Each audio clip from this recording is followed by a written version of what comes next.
मुझे जिस चीज़ की सबसे ज़्यादा एज ए पाकिस्तानी सिटीजन तकलीफ है ना, अब अफगानिस्तान और भारत जो हैं वो डिप्लोमेटिक स्टाफ को मिल के ट्रेन करेंगे। ये पाकिस्तान की डिप्लोमेसी के बहुत बड़ा फेलियर है। ऑलरेडी अफगानिस्तान की आर्मी जो है वो इंडिया में ट्रेनिंग ले रही है। अफगानिस्तान के स्टूडेंट स्कॉलरशिप पर इंडिया पढ़ने जा रहे हैं और अब अफगानिस्तान के डिप्लोमेट्स इंडिया से ट्रेनिंग लेंगे सफारतकारी पर। खान की मुमकिन गिरफ्तारी, जमान पार्क मैदान जंग बन गया। खिलाड़ी और पुलिस आमने सामने आ गए। पुलिस मुझे जेल में पकड़ने के लिए आ गई है बाहर। तो आरबीआई की एक रिपोर्ट आई है सर, जिसके मुताबिक इंडिया के जो फॉरेक्स रिजर्व हैं विद इन 1 वीक जो है वो $1.5 बिलियन बढ़ चुके हैं। अमेरिकी सेक्रेटरी ऑफ स्टेट जो हैं वो इथोपिया जा रहे हैं, लेकिन वो पाकिस्तान नहीं आ रहे। और आपको पता है कि पाकिस्तान बिलावल भुट्टो जरदारी 5 दफ़ा अमेरिका आ चुके हैं, लेकिन कोई अमेरिकी सेक्रेटरी ऑफ स्टेट या सेक्रेटरी ऑफ डिफेंस या वाइस प्रेसिडेंट का कोई दौरा पाकिस्तान का प्लान नहीं है कि इस मुल्क में सरमायाकारी आने की नहीं। और ये भी जहन में रख लें कि आज की तारीख में क्या अगले 3-4 साल तक भी नहीं आएगी। हम मुंह छुपा के दुम दबा के भाग जाने की बात करते हैं। अगर आप सिर्फ इंडिया और ईरान के साथ एक्सपोर्ट कर लेना, आपको लोन की जरूरत नहीं है। एम्बेसडर्स की ट्रेनिंग, डिप्लोमेटिक स्टाफर्स की ट्रेनिंग और जो टेक्निकल ट्रेनिंग है हर डिपार्टमेंट की, उसमें इंडिया ने सारी बातें मदद करनी है।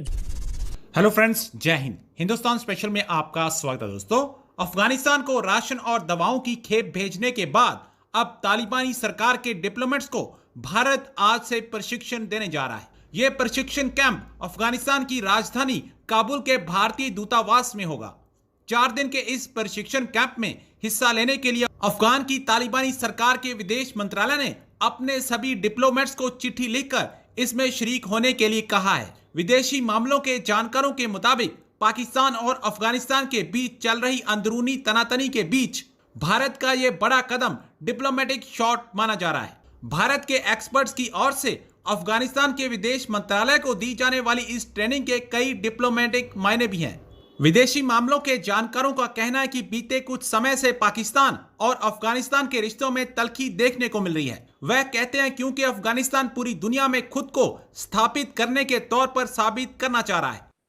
जिस अफगानिस्तान के ऊपर हमने अपनी जिंदगी लगा दी, 50 साल पाकिस्तान ने, 50 से ज़्यादा साल हमने अफगानिस्तान को दे दिए। मुझे जिस चीज़ की सबसे ज़्यादा एज ए पाकिस्तानी सिटीजन तकलीफ है ना, वो ये है कि हम अपनी नाकामियों की बात ही नहीं करते। हम मुंह छुपा के दुम दबा के भाग जाने की बात करते हैं। हम नाकामियों की बात नहीं करते और हम खुल के लोग पब्लिक के सामने ये बात ही नहीं करते। मसला है क्या?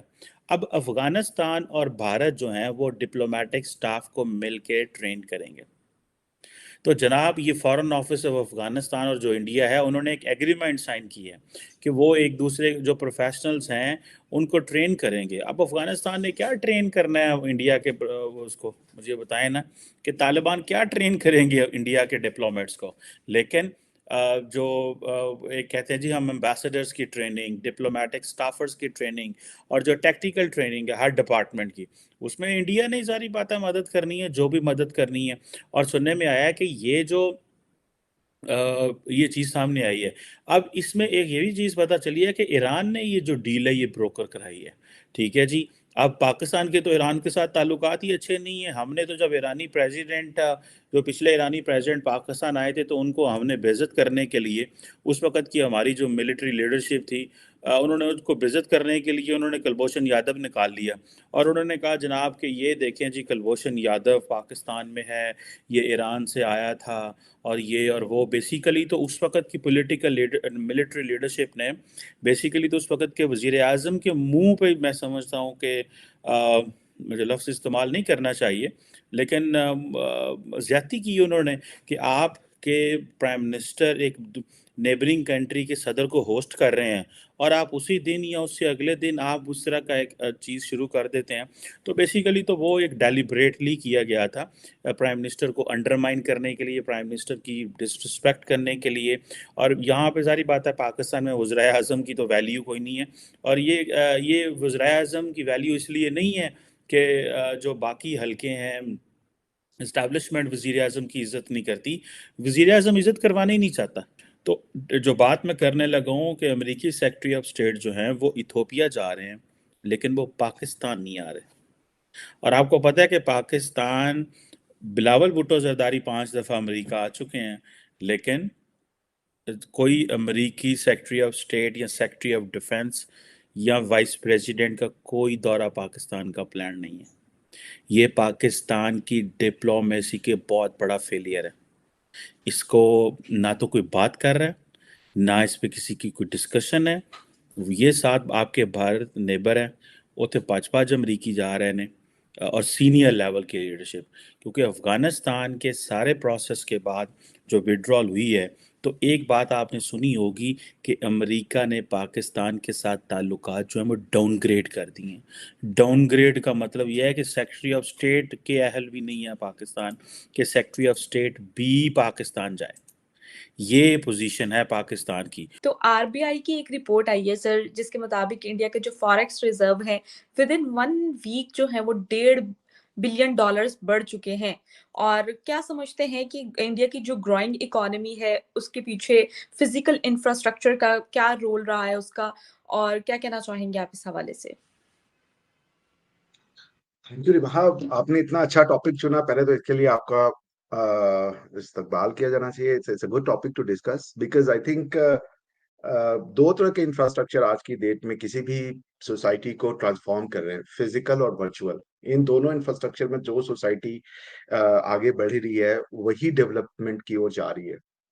तो आपने सही बोला कि पिछले 5 वीक से जो इंडिया का फॉरेक्स रिजर्व था वो लगातार गिरता जा रहा था, और अभी वो 5 वीक के बाद थोड़ा स्टेबल हुआ है, और उसमें $1.76 बिलियन, द फिगर में be here and there little bit, but around $1.76 billion की ग्रोथ रजिस्टर हुई है, which maintains India's forex reserve pegged at today.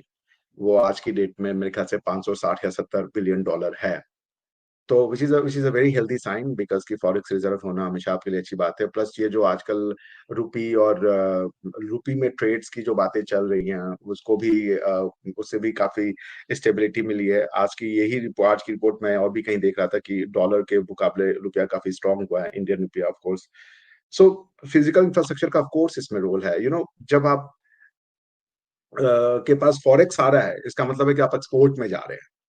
तो इसमें जो आने के बाद, मोदी गवर्नमेंट के आने के बाद जो लगातार डेवलपमेंट हुई है वो एक काबिले तारीफ डेवलपमेंट है। उसमें उन्होंने फिजिकल इंफ्रास्ट्रक्चर पे काफी जोर दिया है, और उससे इन्वेस्टर्स, फॉरेन इन्वेस्टर का जो कॉन्फिडेंस है वो बहुत बढ़ गया।